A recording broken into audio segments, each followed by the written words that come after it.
Welcome back. You're watching The Senior Focus. I'm your host, Nick Kalsis. I'm here with Liz Foss from Seniors Helping Seniors, and Lindsay Quillen from Medicare Mentors joins us. Hi. How are you? I'm well. How are you? I'm well. Great. So, Liz and I were talking about, certain services that are available for people so they don't have to feel isolated, and, companionship services, very important. We're talking about certain, I guess when we left, we were talking about, you're able to provide services to someone who might be in their home, or in their child's home, and maybe they go there during lunchtime. Yep, that would be something we might do, because as we were saying, meal times are so important. Often older folks aren't eating the way they should. It could be because they're isolated, or it could be medical issues as to why they aren't eating well. So we could be there at lunchtime or supper time. Even just the convenience of knowing that someone is there to check on your mother or father, and you're afraid for them and you don't want them to be alone. Just the comfort of knowing that someone will be there, will check on them, will spend some time with them. Yeah. A wellness check kind of thing. Yep. As far as, like for lunchtime, I know, for instance, that, there are benefits that are available that will help offset, the cost of, providing lunch. For instance, Meals on Wheels. For Lindsay, Medicare Mentors, is that something Medicare Covers? Yeah, you get involved in? Unfortunately, meal preparation and things like that are not specifically covered by Medicare, especially for the long-term care treatments or for long-term planning purposes. But what about companionship services in general? Not covered by Medicare, unfortunately. I hate when I have to say things that are not covered by Medicare that are definitely a needed service. I think it's important for people to understand what is covered, what's not covered. Definitely it is. Yeah, it's such a challenge for people to navigate the systems that they face as they age. Almost impossible, isn't it? Yeah. So it's good to have services like yours Thank to you, help. yours too. Yeah. Many times I will receive a call from someone who is located out of state. And I think to myself, well, geez, how did they find me? How did they get my name? Whether they're from Florida, whether they're from California, Arizona. And I'll get a call, and the caller will invariably say, I'm from the Worcester area, and my mother and my father, they live alone in their home, and I'm not comfortable with them being in their home alone.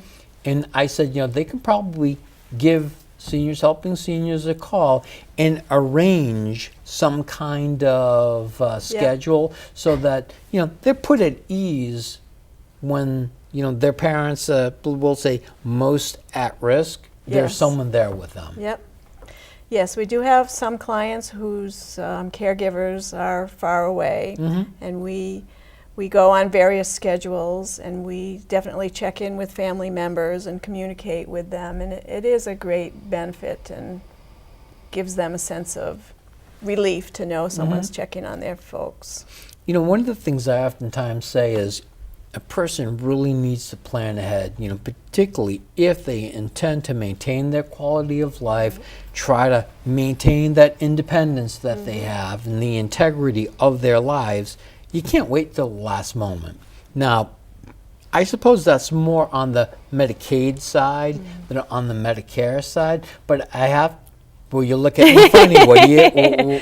What do you say about that? Well, I just, with Medicare in general, whether you're turning 65 for the first time or you're somebody who's been on Medicare for 25 years, waiting to plan for your coverage could result in penalties, could result in paying extra money for benefits or plans that are more or less than what you're actually looking for, and either leaving you vulnerable to costs out of pocket or covering you very well, but at an expense on premiums that you could do better with. Yeah, the difference that I see between the two is that with Medicare, you're not as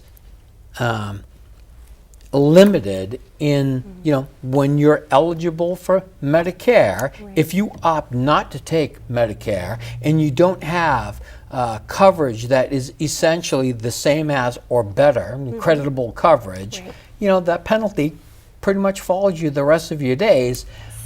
With Medicaid, Mass Health in Massachusetts, in order to be eligible for a long-term care coverage, you have to plan. Right now, there's a 5-year look back. Is there a look back for Medicare? No. Yeah, so that's basically what I was thinking. Mass Health really runs you through the ringer today, let me tell you. So I assume it's pretty much the same feeling that you have, that a person, if they wait until they face a situation, whether it's catastrophic health situation or some kind of a catastrophe, makes it very difficult for you to provide services to help them and assist them stay in their home. Yeah, we certainly try if there's something like a fall or something where someone's in rehab after a significant illness or something like that. We certainly try to help, but it's much easier if we have time to plan with them. Right.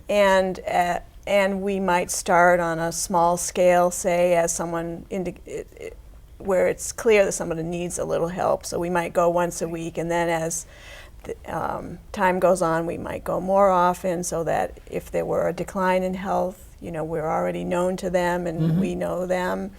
Yeah, So that's it's a really definitely important better. thing. Right. Familiarity, Yeah. if someone more advanced in age doesn't have that familiarity with the person, the reluctance that they might have, Trust is a big issue. big issue. Yes. And if I can jump in too, Sure, as please a do. social worker who's worked with older adults for 12 years, I can see the services that you provide have helped so many people. And the importance of planning ahead, as you were saying, helps to, I like to call them supports as opposed to help people stay Right. at home, because not everybody wants help, Right. but support to be independent is welcome. Great way to look at it. Yeah. I suppose some people are reluctant, to take help. I know that I was reluctant when I needed help. I didn't want to have to take help. I wanted to be independent. I wanted to do Sure. it on my own.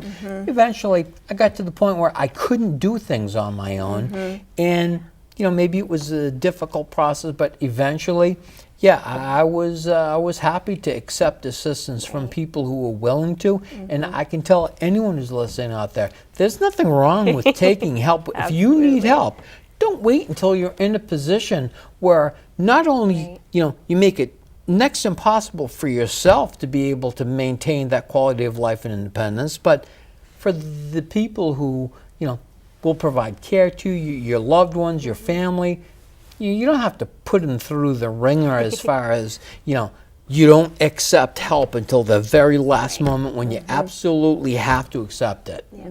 And planning ahead like that can enable you to continue to be independent for a lot longer, as Oh, no opposed to doubt. waiting too long No. and having a smaller window of being able to be independent A still. lot of people are afraid to reach out for help because what they think is, well, if I reach out for help, I'm going to have to go into a nursing home, I'm going to lose my independence, and I try to tell them, well, no. In fact, that's actually the complete opposite of what's going to happen. Yes, yeah. And one of the things about our services is that we are meeting the person where they are now, whereas family members have known them all their lives, and so they might be focusing on what the person can't do anymore, whereas we come in and we focus on what they can do now. Right. And so we try to help them stay independent, just like you were saying, for as long as possible, as opposed to trying to get them dependent on Yeah, that's us. your goal, right? Yes. Your mission is to help someone be able to remain independent and stay in their home Yeah. and maintain that quality of life for as long as possible. Yes, and we've found that sometimes our clients will react to our caregivers differently than they'll react to their own children or their own spouse, Right. because we don't have that history with them. So it's I good. can see an elderly parent not wanting to listen to their child. Yes. But being willing to accept the advice of a caregiver that's not related to them. Especially if they're closer to their own age, as ours would be. Well, yeah, that makes a lot of sense. If someone Yeah. is, if you can relate to someone, whether it's, the experiences they've had pretty much are the same as your own, and they're the same age, background, a person's got to be more, willing to accept the advice of that person. Yeah, that's what we hope. The peer support. Yeah. Yeah. What about And just quickly, because we're going to have to head to a break, but I'm a lawyer. I deal with surrogate decision-making documents, powers of attorney, healthcare proxies all the time.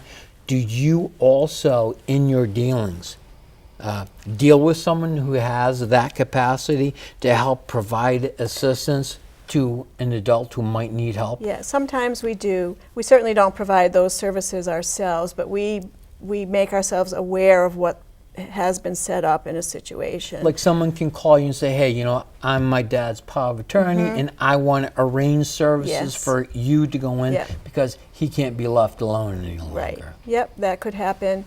And if people have any specific wishes about their care, then we want to make sure that we're respecting those wishes should anything happen, any emergency situation, and anything that affects the legal status. Right, And the, sure. Yeah. Well, Liz, I want to thank you for joining us today. It's always good to see There's you. so much that we can talk about, so I'm going to have to Yes. have you come back because there's more that I want to talk about with you. In any event, we're going to head to a break right now, and when we come back, we'll be joined by Kristen Cooney. Lindsay Quillen is going to stay with us, and we're going to talk more in depth about Medicare. All right.